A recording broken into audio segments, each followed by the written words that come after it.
bienvenue dans notre série Genèse à Apocalypse. Je suis votre guide pour cette étude d'Exode 32, l'un des chapitres les plus troublants de l'Ancien Testament. 40 jours après avoir reçu les 10 commandements au Sinaï, le peuple d'Israël commet l'impensable, il crée un veau d'or pour remplacer l'Éternel.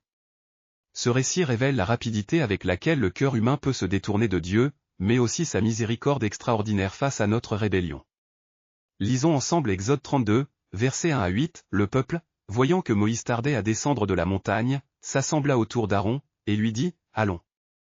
Fais-nous un Dieu qui marche devant nous, car ce Moïse, cet homme qui nous a fait sortir du pays d'Égypte, nous ne savons ce qu'il est devenu. » Aaron leur dit, « Ôtez les anneaux d'or qui sont aux oreilles de vos femmes, de vos fils et de vos filles, et apportez-les-moi. » Plusieurs détails cruciaux passent souvent inaperçus dans ce récit. Premièrement, remarquez qu'Aaron demande l'or aux femmes, fils et filles, toute la communauté participe à cette apostasie. Ce n'est pas l'erreur de quelques-uns, mais un mouvement collectif. Deuxièmement, au verset 5, Aaron proclame une fête en l'honneur de l'Éternel. Ils ne rejettent pas complètement Dieu, ils créent leur propre façon de l'adorer, mélangeant le sacré et le profane. Troisièmement, quand Moïse brise les tables de pierre au verset 19, ce geste symbolise la rupture de l'alliance par le péché du peuple.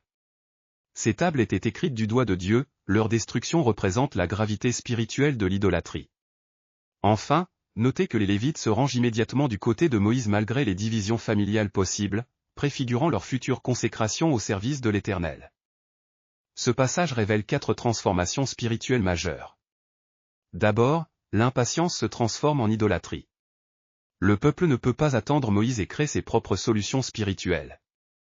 Comme nous aujourd'hui, quand Dieu semble silent, nous sommes tentés de fabriquer nos propres réponses. Ensuite, l'alliance fraîchement établie au Sinaï se transforme en rupture. À peine 40 jours après avoir promis d'obéir à l'Éternel, ils violent le premier commandement. Puis, la colère divine rencontre l'intercession de Moïse. Au verset 11, Moïse plaide, « Pourquoi, ô Éternel? Ta colère s'enflammerait-elle contre ton peuple ?» Il devient médiateur, préfigurant parfaitement l'œuvre de Christ notre intercesseur. Enfin, le jugement se transforme en miséricorde. Le verset 14 déclare, « L'Éternel se repentit du mal qu'il avait déclaré vouloir faire à son peuple. » La repentance authentique et l'intercession fidèle peuvent changer le cours du jugement divin. Les créatures de Dieu observent cette tragédie avec étonnement et tristesse. Écoutons leur conversation. « Mes frères, voyez comme ils me transforment en idole. Moi qui sers fidèlement, ils font de mon image un faux Dieu. » Quelle ironie amère. Ils possèdent la présence même de l'Éternel, sa voix, ses miracles, et ils choisissent un objet muet. D'en haut, je vois Moïse intercéder pendant qu'eux dansent.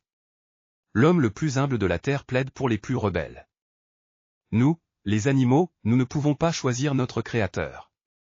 Mais les humains, bénis du libre arbitre, choisissent souvent de se créer leur propre Dieu. Pourtant, voyez la miséricorde. Même après cela, l'Éternel ne les abandonne pas. Il prépare déjà leur restauration. Cette histoire ancienne nous interpelle aujourd'hui. Quels sont nos veaux d'or modernes? L'argent peut devenir notre sécurité ultime. La technologie peut remplacer notre relation avec Dieu.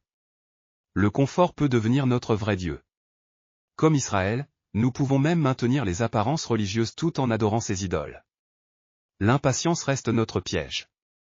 Quand Dieu semble silencieux, nous créons nos propres solutions spirituelles au lieu d'attendre ses réponses parfaites. Mais ce passage nous enseigne aussi l'intercession. Moïse nous montre comment prier pour ceux qui sont dans l'erreur, avec passion, persévérance et amour. Enfin, la vraie repentance produit des changements concrets. Après le jugement, ceux qui restent doivent se consacrer entièrement à l'Éternel. Notre Dieu est patient et miséricordieux, mais il appelle à une transformation authentique de nos cœurs et de nos vies. Prions ensemble, Seigneur Éternel, révèle-nous les idoles cachées dans nos cœurs. Pardonne-nous quand nous créons nos propres solutions au lieu d'attendre tes réponses parfaites. Enseigne-nous l'intercession fidèle comme Moïse, et donne-nous le courage de nous tenir fermes pour la vérité même quand d'autres choisissent l'erreur. Merci pour ta miséricorde qui triomphe du jugement. Transforme nos cœurs pour que nous ne trouvions notre satisfaction qu'en toi. Garde-nous fidèles dans l'attente, patients dans l'épreuve, et consacrés à ton service. Au nom de Jésus, notre véritable intercesseur, nous prions. Amen.